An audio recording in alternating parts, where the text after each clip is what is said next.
తేజ కిచెన్కు స్వాగతం సుస్వాగతం. నేను మీ తేజస్విని. మీరందరూ ఎలా ఉన్నారు? నేనైతే చాలా బాగున్నాను.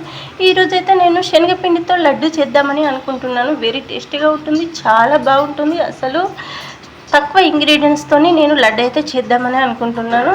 మొదటి నుండి చివరి వరకు తప్పకుండా చూడండి. శనగపిండి అయితే ఈ కప్పుతోనే ఒక కప్పు తీసుకున్నాను. చక్కెర హాఫ్ కప్పు తీసుకొని ఇలా పౌడర్ లాగా చేసుకున్నాను. యాలకులు దంచి పెట్టుకున్నాను. ఆయిల్ అయితే ఇది వేంపడానికి అంటే ఈ కప్పుతోని సగం కప్పు ఆయిల్ అయితే తీసుకున్నాను. ఇప్పుడు ఆయిల్ వేడి చేయాలి. వేడి చేసుకొని ఈ శనగపిండిని కొంచెం కొంచెంగా పోసుకుంటూ కలుపుకుందాము. ఈ విధంగా ఆయిల్లో పోసుకొని మంచిగా కలుపుకోవాలి. ఆయిల్ అనేది పైకి తేలుతూ ఉండాలి, ఆ విధంగా కలపాలి. దీని ప్లేస్లో నెయ్యి కూడా పోసుకోవచ్చు. నేనైతే సన్ఫ్లవర్ ఆయిల్ వాడుతున్నాను.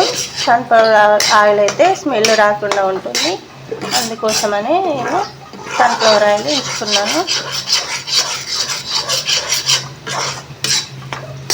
చూసారా, ఈ విధంగా అవుతుంది. దీన్ని ఇంకా నూనె పైకి తేలేంత వరకు ఇలానే కలుపుతూ ఉండాలి.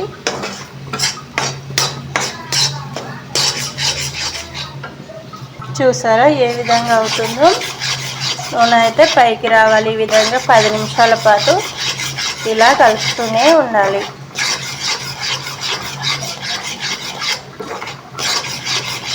ఇది కలర్ అన్నది మారాలి, ఆ విధంగా కలపాలి.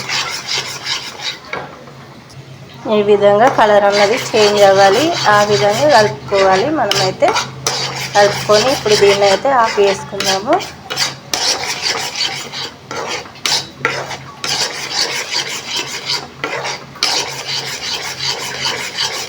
నూనె అనేది సపరేట్ అవుతుంది, ఆ విధంగా కలుపుకోవాలి.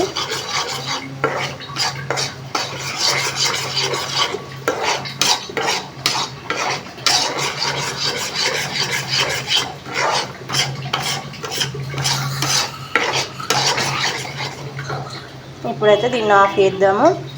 ఆఫ్ చేసుకొని పక్కన దించేసుకుందాము.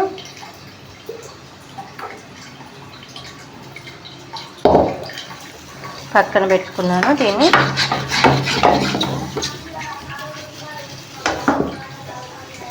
ఇప్పుడు ఇందులోనైతే షుగర్ వేసుకుందాము. షుగర్ వేసుకొని కలుపుకోవాలి.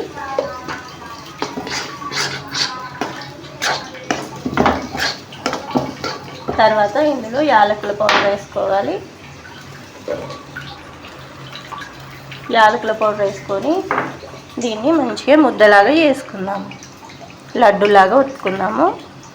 కర్రీ ఇలా కలిపేలాగా కలుపుకొని ఒక్కొక్క వేడి ఉంది, కొంచెం చల్లబడిన తర్వాత మనమైతే ముద్దలాగా చేసేసుకుందాము.